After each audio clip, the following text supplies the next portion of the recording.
আমি আপনাদের দেখাবো আমাদের বাড়ির গলিতে যে জায়গাটুকু আছে সেখানে কি কি গাছ লাগানো আছে। তো হ্যালো এভরিওয়ান, আসসালামু আলাইকুম। নতুন একটি ব্লগে তোমাদের স্বাগত। তো দেখতেই পাচ্ছ এখানে একটা তিলের গাছ। কেউ দেখেছে কিনা জানি না। আমি গত বছর আমাদের বাড়িতে একটা তিলের গাছ হয়েছিল, এবারও হয়েছে। তাই আমি জানি তিলের গাছ, তিলের ফুল ফুটেছে, তিলের ফল হয়। এখন একটু ফুল ফুটে আছে, ফলটা একটু কম ধরেছে তাই দেখা কম যাচ্ছে। তারপরে যে দেখতে পাচ্ছ উপরে শীষের মতো হয়ে ধরে আছে। আর গাছটা যতদিন না শুকাবে ততদিন তিলগুলো হবে না, শুকিয়ে ফলটা একেবারে পেকে যাবে তখন হবে। তো সেই লম্বা গাছ দেখতেই পাচ্ছ তোমরা।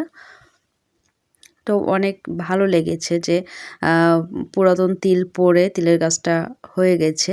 জানতামই না যে মানে লাগাইনি তিলের গাছটা, এমনিতেই হয়ে গেছে।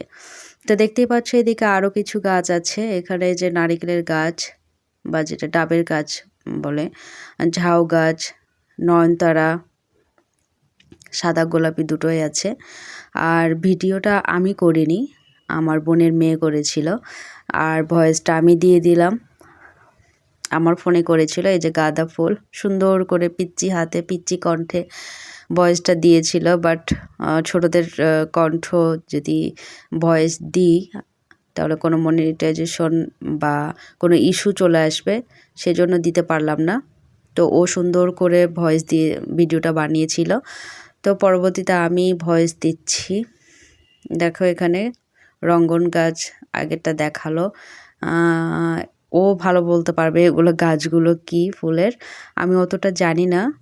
আর আমি এগুলো লাগাইও নি, আমি বাসায় থাকি না, এখানে আমার ছোট বোন লাগিয়েছে। আর এটা দেখতে পাচ্ছ পেঁপের গাছ, যেগুলো অ্যাভেলেবল সেগুলো আমি চিনি, তাছাড়া চিনি না।